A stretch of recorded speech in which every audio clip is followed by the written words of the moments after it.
Cet épisode de Bullied a été soutenu par Clairefontaine parce que j'aime que la pointe de mon stylo bille glisse sur le papier et que j'adore laisser mon esprit divaguer entre les lignes.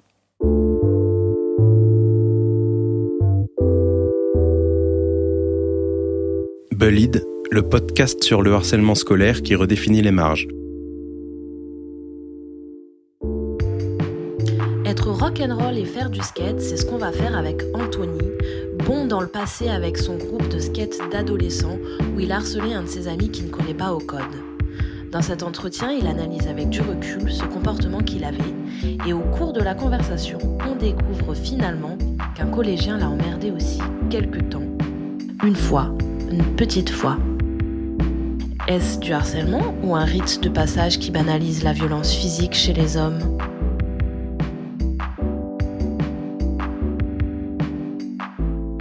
Je m'appelle Anthony, je travaille dans un laboratoire de recherche sur un campus universitaire, dans le domaine de l'informatique. J'ai 32 ans et puis ça fait bientôt 5 ans que je travaille, un peu plus, même 6 ans que je travaille dans le milieu de la recherche. Est-ce que tu pourrais, pour commencer, attaquons dans le vif, me donner ta définition du harcèlement scolaire ? Définition du harcèlement scolaire. Eh bien, je dirais que, pour moi, dans le harcèlement, il y a quelque chose qui est de l'ordre qui est institutionnalisé ou à minima qui est perpétué par un groupe de personnes. C'est pas du 1 à 1. Enfin, disons que pour un épisode de harcèlement, ça va être une personne vers une personne, mais je sais pas, pour moi, le harcèlement, ça veut dire que forcément, il y a plusieurs personnes qui ont un comportement un petit peu similaire et délétère pour une autre personne. Voilà, et dans un milieu scolaire. C'est pour ça que, c'est ce que je vois dans scolaire. Est-ce qu'il y aura un autre rapport avec l'institution ? Je sais pas, je vois pas trop, non. Et pourquoi est-ce que tu es venu témoigner aujourd'hui dans Bullied ? Je suis venu témoigner parce que quand j'étais au collège, on était un groupe d'une dizaine de copains. Et dans la bande, il y avait en fait quelqu'un qui était plutôt bouc émissaire, je pense, avec le recul. C'est-à-dire qu'à l'époque, ça nous faisait rigoler. Et puis, vu que lui continue d'être dans la bande, on devait se dire que finalement, ça lui allait cette posture, en fait. Mais avec le recul, quand je regarde maintenant de la hauteur de mes 32 ans, je me dis que cette posture, elle n'était pas cool du tout, que j'aurais déjà pas du tout aimé être à sa place.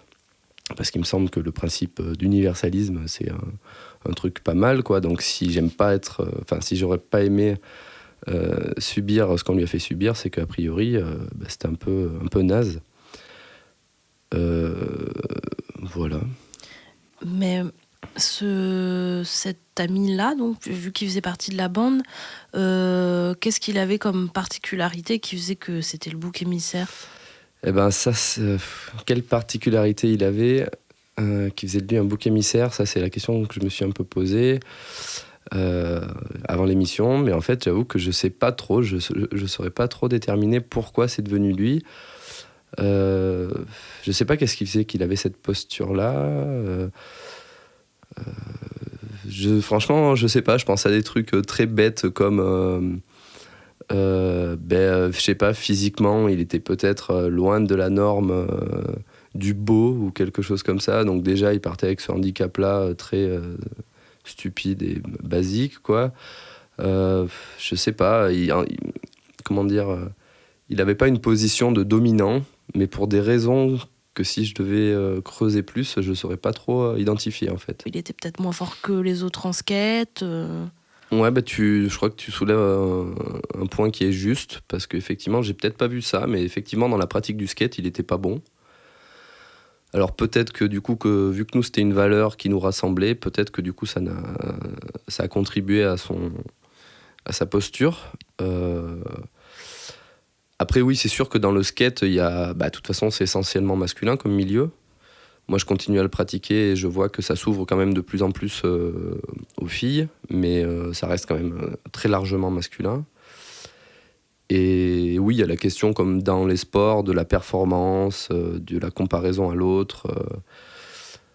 qui est clairement très présente. Alors, je nuance quand même dans le skate parce qu'il me semble qu'à la différence d'autres sports, il y a quand même un côté un petit peu artistique que je revendique et que je trouve sympa. Mais c'est vrai qu'il y a quand même ce truc viriliste dans le milieu du skate. Après, il y a des guéguerres entre les skateurs et le roller. Et lui, il avait fait du roller, passé un temps. Alors, est-ce que ça aussi, ça a joué? Peut-être. Qu'est-ce qui faisait que, du coup, il était pote avec vous, alors? Eh ben, il y avait quelque chose d'assez simple, c'est qu'il habitait très près de chez moi, en fait, et de notre groupe de copains. En fait, à l'époque, notre groupe de copains, il était fédéré autour d'une activité, le skateboard. Et en fait, donc, il faisait du skate avec nous. Et il habitait, je sais pas, à 1 kilomètre de chez moi. Donc, en fait, on se voyait en dehors de l'environnement scolaire.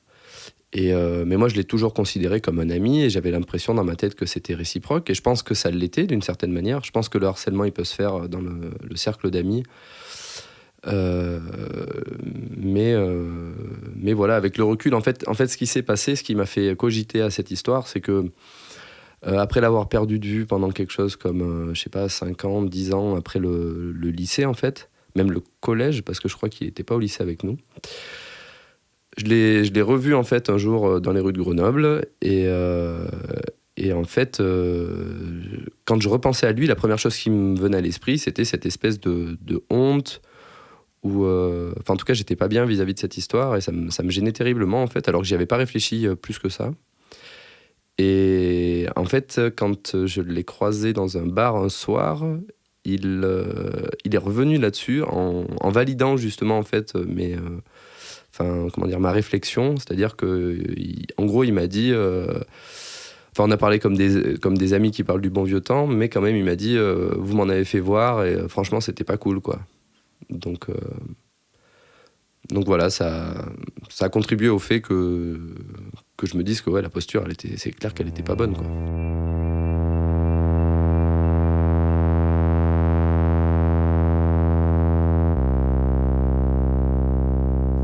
Il m'a pas dit plus de choses que ça en fait. Il m'a juste dit que quand on a bu un coup, il m'a juste dit que je sais plus quels étaient ces termes parce que ça remonte à quelques années déjà, mais en gros qu'il avait trouvé que c'était dégueulasse. En fait, ces termes étaient assez durs. Justement, je pensais qu'en le revoyant après coup et tout ça, l'eau ayant coulé sous les ponts, il aurait évoqué la chose avec plus de je sais pas, qu'il aurait encaissé le coup. Et en fait, on sentait clairement qu'il l'avait pas du tout encaissé quoi. Et voilà, mais après on n'en a pas discuté plus que ça parce que je pense que c'est un sujet qui m'a mis mal à l'aise sur le coup. J'avais bien conscience de ça mais je savais pas comment le gérer. Du coup j'ai accusé le coup, j'étais d'accord avec lui mais on n'a pas discuté plus que ça. En fait, il n'y a pas eu de clash, il n'y a jamais eu de rupture violente, même je pense, dans mon souvenir, je me rappelle pas qu'il nous ait plus parlé pendant plusieurs jours ou qu'il y a eu, il n'y a pas eu de rupture en fait. C'était une forme de harcèlement un peu insidieuse, tous les jours des petites remarques, des moqueries. Je sais pas si c'en est venu aux mains, je pense pas. Ça m'étonnerait pas qu'on lui mettait des petites pichenettes derrière les oreilles en hiver quand il faisait bien froid. Mais ça s'arrêtait là, c'est déjà pas mal en fait. Mais c'était de cet ordre-là, c'était des petites choses quotidiennes en fait, qui doivent pas être marrantes à subir quoi. Mais il n'y a pas eu de rupture à proprement parler quoi. Vous le faisiez pas entre vous autres? Alors il y avait cette tendance entre nous. C'est vrai que ça je l'ai remarqué aussi après en passant de l'autre côté quand j'ai fait de l'animation et que je me suis rendu compte en fait j'ai fait un séjour où j'encadrais des adolescents entre 16 et 18 ans pour un stage de ski et dans le minibus qui nous menait dans une station de ski, en fait je me rendais compte qu'ils ne pouvaient pas dialoguer sans s'insulter et qu'il n'y avait aucune phrase qui était prononcée sans insulte. Et ça m'a fait regarder aussi notre comportement quand on était au collège, lycée, qui en fait c'était un peu du même ordre. Et c'est vrai que on s'insultait perpétuellement quoi. Et en fait, je comprends même pas trop parce que on se dit que quand on est autant dans l'insulte perpétuellement, du coup en fait la moyenne elle est dans l'insulte. Je sais pas comment dire. Si tu dis jamais d'insulte et que d'un coup tu dis une insulte, du coup tu produis un certain effet. Si tout le temps tu parles en insulte, du coup ça perd de son intérêt quoi. Mais genre comment ? Ah bah, je sais pas, c'était... vas-y, mais donne-moi ça, sinon je te nique ta mère. Ah non, mais tu crois quoi? Enfin, je sais pas, genre, je peux pas te refaire le discours, mais c'était que des insultes d'une violence inouïe. Enfin, moi, il me semblait pas avoir vécu ça. Et en fait, après, en réfléchissant, je me dis, bah, ouais, on était un peu dans ce délire-là quand on était au collège-lycée aussi. Mais bon, en tout cas, je me suis retrouvé dans leur comportement. Et c'est vrai qu'à cette époque-là, on était ouais, dans le virilisme, à s'insulter, à jamais avoir un mot gentil. Enfin, moi, maintenant, je connais des gens qui se font des accolades pour se dire bonjour entre copains. Moi-même, maintenant, je fais la bise de plus en plus. C'était des comportements qui étaient complètement, à mon avis, proscrits à cette époque-là. Alors, est-ce que c'était à cause de notre âge ou est-ce que c'était l'époque qui voulait ça? Peut-être un peu des deux, je sais pas quoi. Mais c'est sûr que nos comportements étaient... on n'était pas tendres les uns avec les autres, mais bon, il y avait quand même une différence avec cette personne-là où il se prenait beaucoup plus de brimades que les autres, quoi, c'est sûr. Il n'y avait pas de réciprocité, en fait, c'est ça le truc.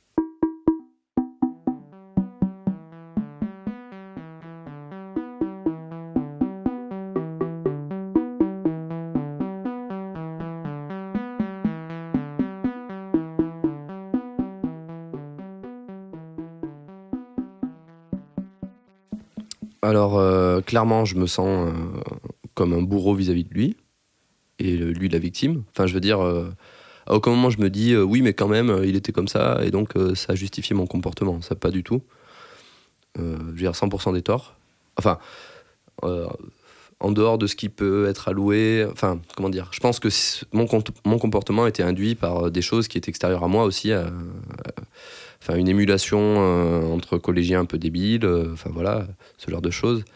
Mais en tout cas, il n'y avait pas de tort de son côté, clairement. Après, est-ce qu'il se faisait embêter par d'autres personnes? Oui. Donc, est-ce que ça signifie qu'il y a des stéréotypes de la victime? Peut-être, je ne sais pas si on peut extrapoler ça. Mais oui, en tout cas, il se faisait embêter par d'autres gens qui étaient extérieurs à notre groupe de copains. Et vous le défendiez ou pas vraiment? Bah, alors, en fait, je pense qu'on avait quand même nos limites. Mhm. Moi, j'ai considéré que c'était du harcèlement, encore une fois, parce qu'il n'y avait pas de réciprocité dans la brimade. Mais par contre, il y avait quand même des limites. C'est-à-dire que si quelqu'un en était venu aux mains avec lui, clairement, j'aurais dit stop, parce que c'était mon copain, quoi. Par contre, du moment que ça dépassait pas les limites et que les gens l'embêtaient autant pas plus que nous l'embêtions, du coup, il n'y avait pas de problème, là. Même on en rigolait, en fait. Et je pense que ça aurait pu être un motif, d'ailleurs, une justification pour l'adhésion d'un tiers à notre groupe de copains. Tu vois, je veux dire, si tu vois quelqu'un qui embêtait cette personne-là, bah, du coup, ça nous aurait fait marrer et peut-être qu'il aurait intégré plus facilement notre groupe de potes, tu vois. Tu vois, peut-être que c'est une incitation à embêter une personne pour que tu puisses adhérer à un certain groupe, quoi. Faut que tout le monde participe au harcèlement pour pouvoir... pour tenir un peu de légitimité, en fait.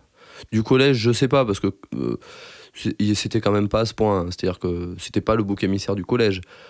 C'était à l'échelle, bon, c'est sûr, de notre groupe de copains, et après à l'échelle de la classe, peut-être, je dirais. Mais il était... Enfin, je sais pas comment dire, mais son personnage de victime, il n'était pas connu au-delà de la classe, quoi. Enfin, ouais, je pense que quand t'es au collège, il y a vraiment la lutte de pouvoir où il faut faire voir que c'est toi le plus intrépide, le plus dominant, en fait. Et le plus dominant, ça passe par écraser d'autres personnes, en fait. Et... Enfin, moi, je vois pas d'incompatibilité, hein. C'est-à-dire que lui, je pense qu'il tirait... Je veux dire, parce qu'on pourrait se poser la question, mais pourquoi, alors... pourquoi il se barrait pas, quoi? Pourquoi il restait avec nous? Mais en fait, là, on parle que du négatif, mais je veux dire, c'était pas sans arrêt, quoi. C'était juste que quotidiennement, il avait le droit à quelques réflexions et puis éventuellement à ces fameuses pichenettes derrière les oreilles. Mais en dehors de ça, on passait des moments où on se marrait, où on partageait des valeurs communes, où on... je veux dire, il était... il avait le monopole de la petite moquerie, mais ça veut pas dire qu'il était... si à un moment donné on se posait la question de qu'est-ce qu'on va faire tel après-midi, est-ce qu'on va plutôt dans tel skatepark ou est-ce qu'on va plutôt dans tel autre, sa voix elle comptait tout autant que les autres, en fait. Donc Ouais, je sais pas, il y a différents plans en fait. Je saurais pas vraiment dire comment tout ça s'articule, mais en tout cas, c'est pas incompatible quoi. Parce que moi, je le considérais vraiment comme un ami et je pense que c'était réciproque, clairement. Et je pense pas qu'il restait dans notre groupe que par pur intérêt et qu'il nous détestait au fond. Je pense pas quoi.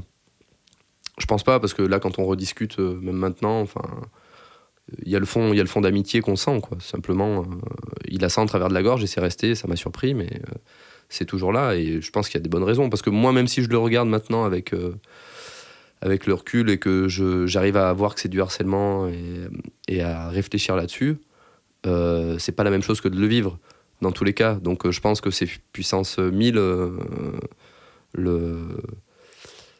l'effet que ça a produit sur lui, quoi, en fait. Donc c'est normal qu'il l'ait toujours en travers de la gorge aujourd'hui, quoi. Moi, ça m'a surpris, mais en fait, je pense que c'est super légitime, quoi. Enfin, y a un truc que je me demande, en fait, en même temps que je parle, c'est si je me suis excusé auprès de lui quand il a dit ça. Je me rappelle même pas, en fait. Je suis pas convaincu de m'être excusé, en fait. Je pense que j'étais tellement mal à l'aise, en fait, que peut-être c'est de la fierté mal placée aussi, hein. C'était peut-être ça, je sais pas trop. Je suis même pas convaincu, en fait, de m'être excusé. Donc bon, je pense que c'est encore pas totalement... je pense que ça laisse des traces et c'est pas totalement réglé.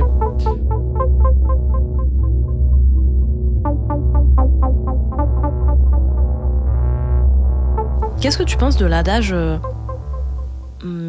qui aime bien châtie bien?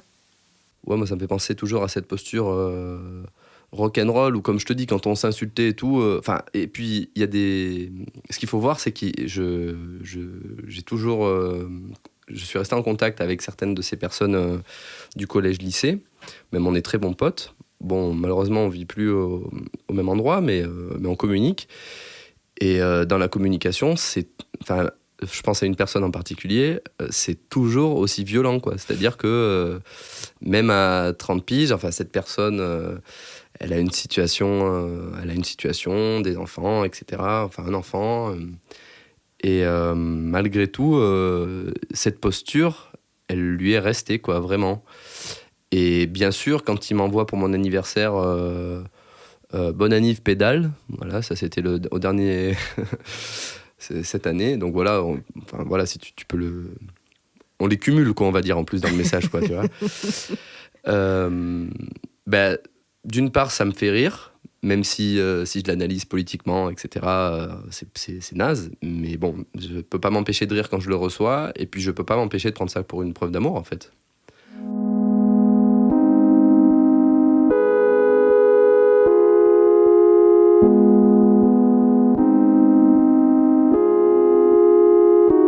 En fait, quand on connaît cette personne, on sait qu'il est sur ce niveau-là de discours. Donc en fait, on n'est pas surpris. C'est sûr que si tu le connais pas, tu vas plutôt prendre ton référentiel de discours moyen, qui est certainement pas de dire ça à quelqu'un. Donc là, ça va être choquant. Mais vu que moi je le connais, je sais que ça se passe comme ça. Et en fait, c'est pas choquant, en fait.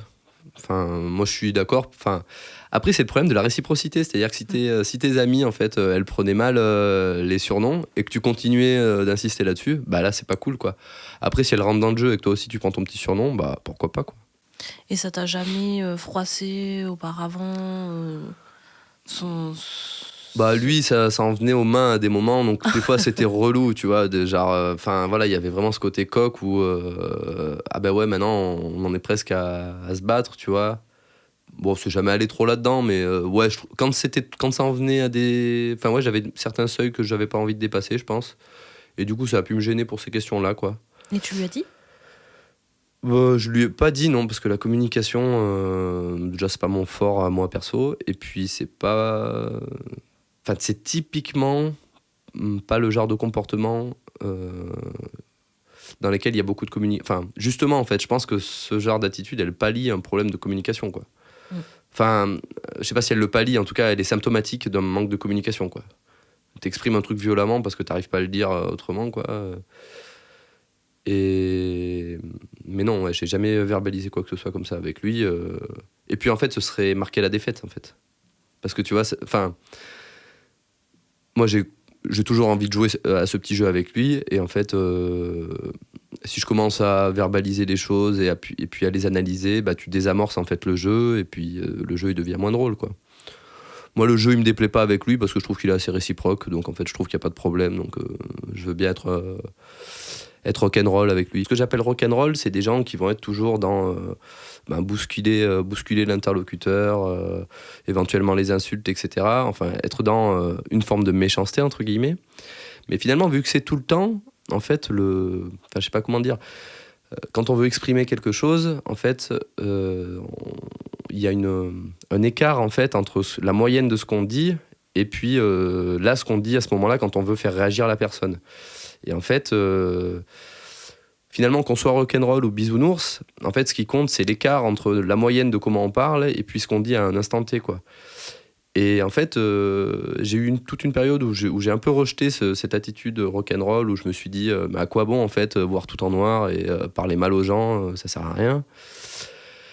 Et puis d'un autre côté, je me dis, au final, c'est rigolo, enfin... Je sais pas comment dire, en fait. Du moment que ça dépasse pas les bornes... En fait, le gros problème, c'est la réciprocité, quoi. C'est-à-dire que si tu envoies de la méchanceté à une personne tout le temps, et que tu en reprends jamais dans la poire, il y a un problème, quoi. Enfin, pour moi, le problème, c'est la réciprocité. C'est pas tellement le côté rock'n'roll ou pas, quoi. Mais enfin bon, toujours est-il que maintenant... je traîne avec j'ai tendance à traîner dans des communautés où les gens sont très attentifs à ça, justement, au harcèlement et aux formes de violence symbolique ou de violence verbale qu'il peut y avoir entre dominant-dominé. Et du coup, non, je retrouve pas ça, en fait, maintenant. Enfin, je crois que quand j'ai de la violence comme ça qui me tombe dessus, c'est que c'est extérieur à mon groupe de copains. À l'exception peut-être justement de la violence symbolique que peut renvoyer un certain savoir, un certain sapir dans les milieux militants, par exemple, qui peut faire extrêmement violence à des gens qui n'y connaissent rien.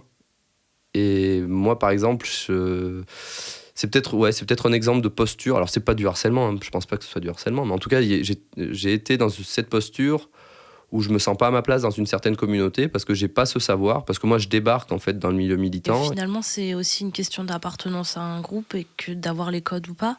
Ouais, clairement, je les avais pas. Ouais. Mais est-ce qu'ils te l'ont fait ressentir ou c'est toi qui as eu l'impression que t'étais pas assez à la hauteur, entre guillemets ou... Je pense que c'est moi, ouais. Je pense que c'est clairement moi. Parce que j'ai pas l'habitude, en fait, comme je disais au début, d'être dans cette position de dominer, en fait, parce que je cumule les privilèges, entre guillemets. Et du coup, quand ça me tombe dessus, ça me fait super violence. Et plutôt que de me remettre en question et d'essayer de m'intégrer dans ce milieu, en fait, je vais me replier, au contraire, quoi. Donc ma posture, elle est pas bonne, je pense. Après, de manière générale, je pense que quand quelqu'un se sent mal au sein d'une communauté, je pense que le problème vient toujours de la communauté, dans le sens où, a priori, un individu a envie de faire partie du groupe toujours.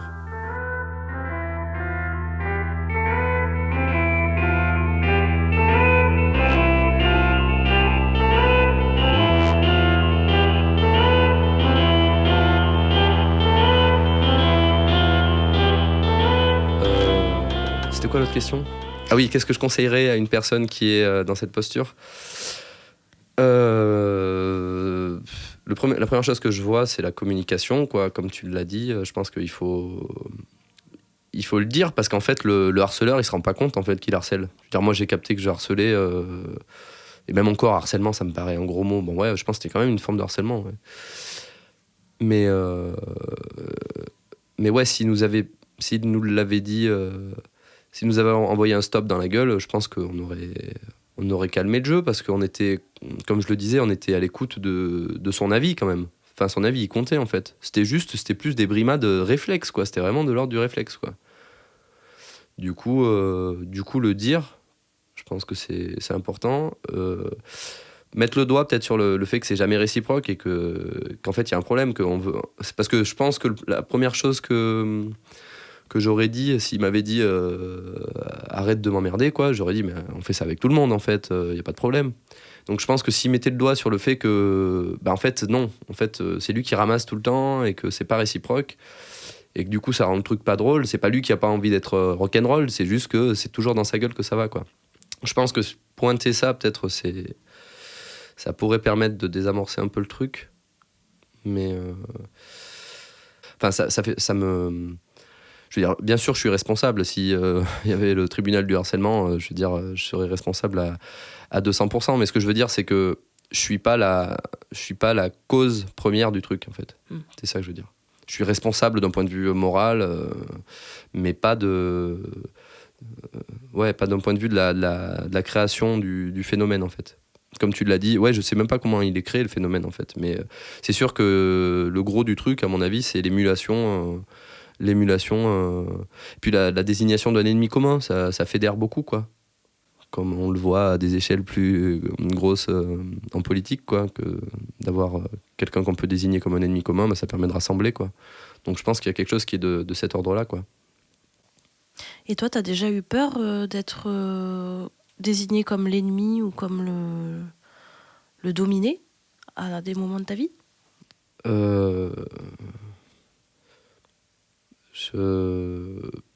Non, je crois pas trop. Franchement, c'est pour ça que ça m'a intrigué, ce truc-là. C'est parce que je connais pas, en fait, cette posture. Et du coup, non, franchement, j'ai pas de souvenir. Ou alors peut-être que je les refoule, mais il y a rien qui me vient où je me suis dit vraiment, je prends cher, quoi. Enfin, il me semble qu'à chaque fois qu'il y a eu du conflit et que ça devenait répété, parce que ça a dû arriver au collège, c'est quand même un lieu où il y avait... Enfin, moi, j'étais dans un collège où il y avait quand même pas mal de violence, quoi, qui était mal coté, qui était très mal coté, quoi, d'un point de vue des violences.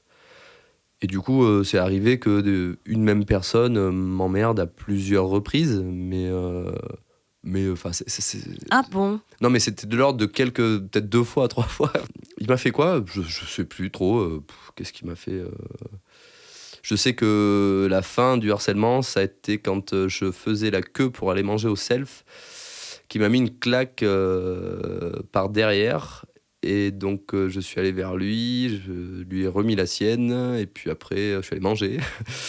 Et puis, je crois qu'après, quand je suis sorti du self, il m'attendait à la sortie, on s'est battus, et puis on a été convoqués dans le bureau de la principale, et puis ça s'est arrêté là, je crois. Parce que du coup, j'ai répondu. Mais bon, après, est-ce que ça veut dire il faut répondre pour éviter le harcèlement ? Peut-être, je sais pas. Ah bah, dans ton cas, en tout cas, ça a marché de pas te laisser faire. Ouais, c'est clair. Oui, je pense que en fait, la personne, et d'ailleurs, il a testé plusieurs autres personnes comme ça parmi mes amis, c'était du moment où on répondait, c'était fini, en fait. Mais c'était qui, ce mec ? C'était un mec qui habitait pas très loin de chez moi et qui était réputé comme un... comment on dit j'ai le terme anglais, bully, je sais pas comment on dit en français. Un emmerdeur, quoi. Harceleur, peut-être, ouais. Un caïd ? Ouais, caïd, c'est pas mal, ouais. Voilà, il était connu pour ça, pour tester les gens, et donc il fallait répondre, sans quoi ça risquait de durer, quoi. Et il t'avait pris, toi et tes potes, en grappe pendant un petit laps de temps Non, je pense que dans mon groupe d'une dizaine de copains, il y a eu que moi et un autre copain. Et en fait, c'est parce qu'on était au même arrêt de bus, simplement. Voilà, c'était pour vraiment des raisons pratico-pratiques. Je pense que le mec avait pas de scooter, donc il pouvait pas aller emmerder les gens du village à côté. Et du coup, il se cantonnait à l'abribus le matin. Et juste, il voulait être tout seul, c'était son abribus, il voulait pas que vous soyez là. Ah non, je veux dire quand on prenait le bus pour aller au lycée, en fait. Ouais. Je sais que c'est là qu'il exerçait, enfin qu'il essayait de nous embêter, de nous faire sortir de nos gonds, quoi, et puis de voir dans quelle mesure on répondait pour asseoir sa domination devant le public des autres personnes qui attendaient pour aller au collège et au lycée, quoi. Et moi, ça s'est réglé du coup dans le lycée avec l'action que je t'ai expliquée là. Mais j'ai un ami qui a dû en venir aux mains un matin avant d'aller au lycée quand on attendait le bus, à ce fameux abribus, quoi.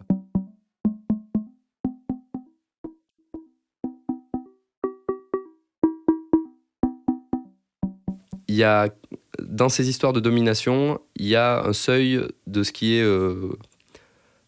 communément toléré par tout le monde, communément admis.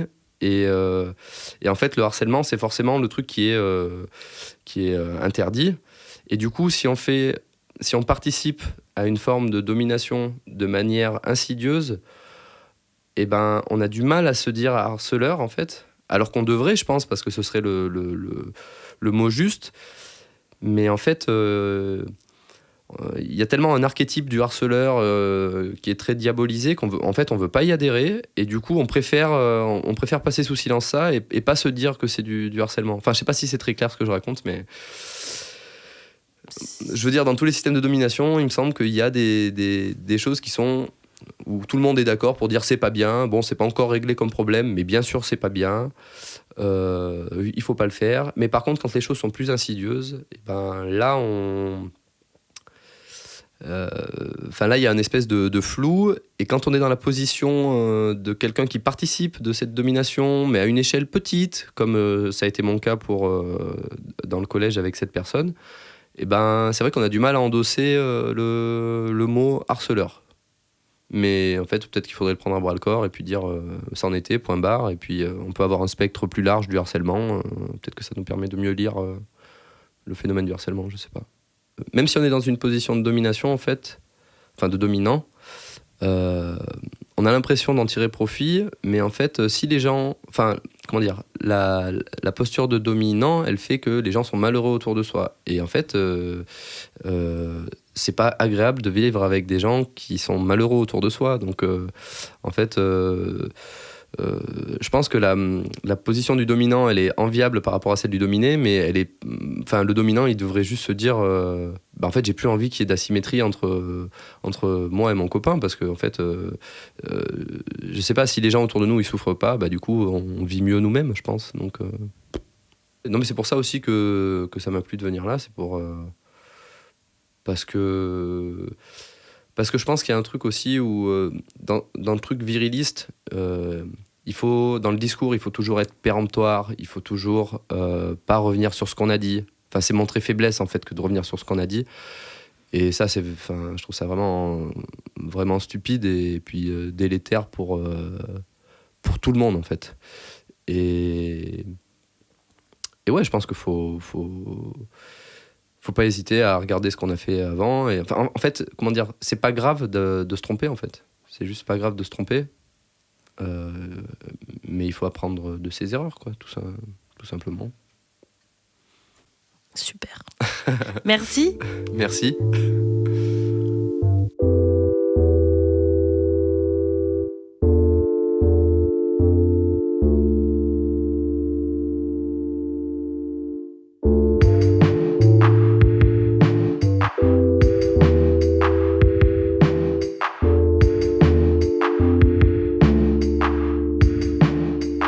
Merci d'avoir écouté Bullied, le podcast sur le harcèlement scolaire qui redéfinit les marges, produit par Dirson. Le mixage et mastering est signé Denis Morin, la bande originale est de Sport Tranquille, extrait de l'album Tunnel sur le label Là-haut dans l'océan. Merci à eux. Et pour nous écrire et réécouter les autres épisodes, rendez-vous sur le site dirson.fr, dire-son.fr ou sur Facebook. Vous pouvez nous laisser des commentaires, ça fait toujours plaisir. Vous pouvez aussi m'écrire sur Instagram sous le blaze queen_2xKang, Queen Kang. Et si ça vous a plu, n'hésitez pas à mettre plusieurs étoiles sur Apple Podcast pour nous faire connaître. Ou encore mieux, partagez avec vos amis Bullied pour faire bouger les marges. Merci à vous.